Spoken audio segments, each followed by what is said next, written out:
ತೂಗುಯಾಲೆಯಲ್ಲಿದೆ ರಾಜ್ಯ ಸರ್ಕಾರದ ಭವಿಷ್ಯ. ಇಂದು ಕೇಂದ್ರ ಸಚಿವ ಸಂಪುಟ ಸಭೆಯಲ್ಲಿ ಮಹತ್ವದ ನಿರ್ಧಾರ. ಸರ್ಕಾರ ಉಳಿಯುತ್ತಾ ಬೀಳುತ್ತಾ?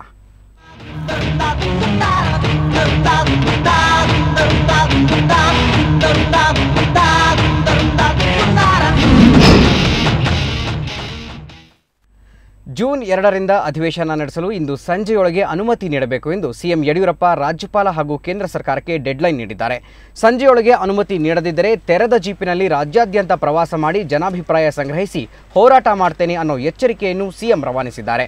ವೈಷ್ಣೋದೇವಿ ದರ್ಶನಕ್ಕೆ ತೆರಳುವ ಮುನ್ನ ಗೃಹ ಕಚೇರಿ ಕೃಷ್ಣಾದಲ್ಲಿ ಜನತಾ ದರ್ಶನ ನಡೆಸಿ ಸಿಎಂ ಮಾಧ್ಯಮಗಳೊಂದಿಗೆ ಮಾತನಾಡಿದರು. ತೆರೆದ ಜೀಪಿನಲ್ಲಿ ರಾಜ್ಯಾದ್ಯಂತ ನಡೆಸುವ ಹೋರಾಟದ ನೇತೃತ್ವವನ್ನು ನಾನೇ ವಹಿಸಿಕೊಳ್ತೇನೆ. ವಿಪಕ್ಷಗಳ ಹಗರಣಗಳನ್ನು ಜನರ ಮುಂದಿಡೋದಾಗಿ ಎಚ್ಚರಿಸಿದರು. ವೈಷ್ಣೋದೇವಿ ದೇವಸ್ಥಾನಕ್ಕೆ ಭೇಟಿ ನೀಡಿದ ನಂತರ ದೆಹಲಿಗೆ ತೆರಳಿ ರಾಷ್ಟ್ರೀಯ ಮುಖಂಡರನ್ನ ಭೇಟಿ ಮಾಡಿ ಇವತ್ತೇ ಬೆಂಗಳೂರಿಗೆ ಹಿಂತಿರುವುದಾಗಿ ಸಿಎಂ ತಿಳಿಸಿದರು.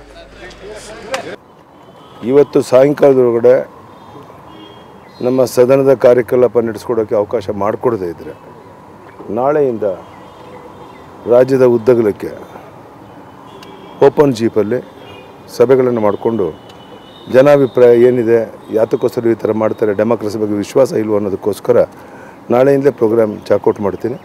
ಇವತ್ತು ಕೊನೆ ಸಾಯಂಕಾಲದೊಳಗಡೆ ನನಗೆ ಸುದ್ದಿ ಮುಟ್ಟಬೇಕು ಅಧಿವೇಶನ ನಡೆಸೋಕ್ಕೆ ಅನುಮತಿ ಕೊಟ್ಟಿದ್ದಾರೆ ಅಂತ. ಇಲ್ಲ ಅಂತ ಹೇಳಿದ್ರೆ ನಾಳೆಯಿಂದ ರಾಜ್ಯದ ಉದ್ದಗಲಕ್ಕೆ ಎಲ್ಲ ಕಡೆ ಒಂದು ಕಡೆಯಿಂದ ರಸ್ತೆ ಉದ್ದಕ್ಕೂ ಸಭೆ ಮಾಡ್ಕೊತ ಪ್ರವಾಸ ಮಾಡಿ ಬರಬೇಕು ಅಂತ ನಿರ್ಧಾರ ಮಾಡಿದ್ವಿ. ಓಕೆ, ಇದರ ಬಗ್ಗೆ ಹೆಚ್ಚಿನ ಮಾಹಿತಿ ಪಡೆಯೋಣ ನಮ್ಮ ಪ್ರತಿನಿಧಿ ಅರವಿಂದ್ ಬಿರಾದರಿಂದ. ಅರವಿಂದ್, ಸಿಎಂ ಬಹಿರಂಗವಾಗಿ ರಾಜ್ಯಪಾಲರು ಹಾಗೆ ಕೇಂದ್ರ ಸರ್ಕಾರಕ್ಕೆ ಎಚ್ಚರಿಕೆ ನೀಡಿದ್ದಾರೆ. ಸಂಜೆಯೊಳಗೆ ಅಧಿವೇಶನಕ್ಕೆ ಅನುಮತಿ ಕೊಡಿ, ದೆಹಲಿಯಿಂದ ಬರೋದ್ರೊಳಗೆ ಅಂತ ಹೇಳಿದ್ದಾರೆ. ಇದರ ಬಗ್ಗೆ ಹೆಚ್ಚಿನ ಮಾಹಿತಿ ಏನಿದೆ? ಗುರುಪ್ರಸಾದ್, ಏನಂತಂದ್ರೆ ಸಂಜೆ ಒಳಗಾಗಿ ಅಧಿವೇಶನ ಜೂನ್ 2ರಿಂದ ಪ್ರಾರಂಭವಾಗುವಂತಹ ಅಧಿವೇಶನಕ್ಕೆ ರಾಜ್ಯಪಾಲರು ಅನುಮತಿ ನೀಡಬೇಕು. ಮತ್ತೆ ಕೇಂದ್ರ ಸರ್ಕಾರ ರಾಷ್ಟ್ರಪತಿ ಆಡಳಿಕೆ ಕುರಿತಂತೆ ಸ್ಪಷ್ಟಪಡಿಸಬೇಕು, ತಮ್ಮ ನಿಲುವನ್ನು ಸ್ಪಷ್ಟಪಡಿಸಬೇಕು. ಇಲ್ದಿದ್ರೆ ಇವತ್ತು ಸಂಜೆ ಒಳಗಾಗಿ ನನಗೆ ಈ ಏನಾದ್ರೂ ಒಂದು ಸುದ್ದಿ ಗೊತ್ತಾಗದಿದ್ರೆ ನಾಳೆಯಿಂದನೇ ನಾನು ಹೋರಾಟಕ್ಕೆ ಇಳಿತೇನೆ. ಮತ್ತೆ ತೆರೆದ ಜೀಪ್ನಲ್ಲಿ ಇಡೀ ರಾಜ್ಯಾದ್ಯಂತ ಹೋರಾಟವನ್ನ ಮಾಡಿ ಸಭೆ ಸಮಾರಂಭಗಳನ್ನ ನಡೆಸ್ತೇನೆ. ಮತ್ತೆ ರಾಜ್ಯ ಸರ್ಕಾರದ ಸಾಧನೆಗಳ ಬಗ್ಗೆ ಹೇಳ್ತೇನೆ. ಕೇಂದ್ರ ಸರ್ಕಾರ ಮತ್ತು ರಾಜ್ಯಪಾಲರು ಮತ್ತು ಇಲ್ಲಿಯ ವಿರೋಧ ಪಕ್ಷಗಳು ಜೆಡಿಎಸ್ ಆಗಿರ್ಬೋದು, ಕಾಂಗ್ರೆಸ್ ಆಗಿರ್ಬೋದು ಏನ್ ಮಾಡ್ತಿದೆ ಮತ್ತೆ ಇನ್ನೂ 2 ವರ್ಷ ಇರುವಂತಹ ಸರ್ಕಾರವನ್ನ ಈಗಲೇ ಕೆಡೋ ಹುನ್ನಾರ ಏನ್ ನಡೆಸಿದೆ, ಇದಕ್ಕೆ ಸಂಬಂಧಪಟ್ಟಂತೆ ನಾನು ಜನರ ಮುಂದೆ ಜನಾಭಿಪ್ರಾಯವನ್ನ ಪಡಿತೇನೆ ಅಂತ ಸ್ಪಷ್ಟವಾಗಿ ಹೇಳಿದ್ದಾರೆ. ಸಂಜೆ ಒಳಗಾಗಿ ರಾಜ್ಯಪಾಲರು ಮತ್ತು ಕೇಂದ್ರ ಸರ್ಕಾರ ತಮ್ಮ ನಿಲುವನ್ನು ಸ್ಪಷ್ಟಪಡಿಸದೇ ಇದ್ರೆ ಹೋರಾಟ ಮಾಡೋದಂತ ಖಂಡಿತ ಅಂತ ಎಚ್ಚರಿಕೆ ನೀಡಿದ್ದಾರೆ. ಗುರುಪ್ರಸಾದ್, ಓಕೆ, ದೆಹಲಿಗೆ ವೈಷ್ಣೋದೇವಿ ದರ್ಶನಕ್ಕೆ ತೆರಳ್ತೀನಿ ಅಂತ ಹೇಳಿದ್ದಾರೆ. ಈ ಮಧ್ಯೆ ದೆಹಲಿಯಲ್ಲಿ ವರಿಷ್ಠ ನಾಯಕರನ್ನ ಭೇಟಿ ಮಾಡುವಂತ ಯೋಜನೆ ಏನಾದರೂ ಇದೆಯಾ ಸಿಎಂ ಅವರದು? ಅದ್ರ ಕುರಿತು ಸ್ಪಷ್ಟವಾಗಿ ಏನು ತಿಳಿಸಿಲ್ಲ. ಆದ್ರೆ ನಾನು ದೆಹಲಿಗೆ ತೆರಳಿ ಕೇಂದ್ರ ಮುಖಂಡರ ಜೊತೆ ಚರ್ಚಿಸ್ತೇನೆ ಅನ್ನೋ ಸುದ್ದಿ ಮಾತ್ರ ಗೊತ್ತಾಗಿದೆ. ವೈಷ್ಣೋದೇವಿಗೆ ತೆರಳಿ ಮತ್ತೆ ಇವತ್ತೇ ನಾನು ಸಂಜೆ ಪುನಃ ಬೆಂಗಳೂರಿಗೆ ಆಗಮಿಸ್ತೇನೆ. ಸಂಜೆ ಒಳಗಾಗಿ ಕೇಂದ್ರ ಸರ್ಕಾರ ತಮ್ಮ ನಿಲುವನ್ನು ಸ್ಪಷ್ಟಪಡಿಸಬೇಕು ಅಂತ ಹೇಳಿದ್ದಾರೆ. ಮತ್ತೆ ರಾಜ್ಯಪಾಲರ ವಿಷಯದಲ್ಲಿ ನಮ್ಮ ಯಾವುದೇ ಬದಲಾವಣೆ ಇಲ್ಲ ಅಂತ ಕೂಡ ಹೇಳಿದ್ದಾರೆ. ಹೀಗಾಗಿ ಮುಂದೆ ಏನಾಗುತ್ತೋ ಕಾದ್ ನೋಡ್ಬೇಕು. ಮತ್ತೆ ಜೆಡಿಎಸ್ ಕಾಂಗ್ರೆಸ್ ಏನಿದೆ ಇವರು ಕೇಂದ್ರ ಸರ್ಕಾರದ ಮೇಲೆ ಪ್ರಭಾವ ಬೀರ್ಬೇಕು ಅಂತ ಇನ್ನು ಪ್ರತಿಭಟನೆಯನ್ನ ನಡೆಸ್ತಾ ಇದ್ದಾರೆ. ಸಾಮೂಹಿಕ ರಾಜೀನಾಮೆ ಬೆದರಿಕೆಯನ್ನ ಏನ್ ಹಾಕ್ತಿದ್ದಾರೆ. ಇವರಿಬ್ಬರಿಗೂ ಜೆಡಿಎಸ್ ಹಾಗೂ ಕಾಂಗ್ರೆಸ್ನವರಿಗೆ ಪ್ರಜಾಪ್ರಭುತ್ವದ ಮೇಲೆ ನಂಬಿಕೆ ಇಲ್ಲ. ದೇವೇಗೌಡರು ಮಾಜಿ ಪ್ರಧಾನಿಗಳಾದಂತವರು, ಇಂಥವರು ಕೂಡ ಇಂಥ ಕೆಲಸಗಳಿಗೆ ಇಳಿಬಾರದಾಗಿತ್ತು ಅಂತ ಕೂಡ ಹೇಳಿದ್ದಾರೆ.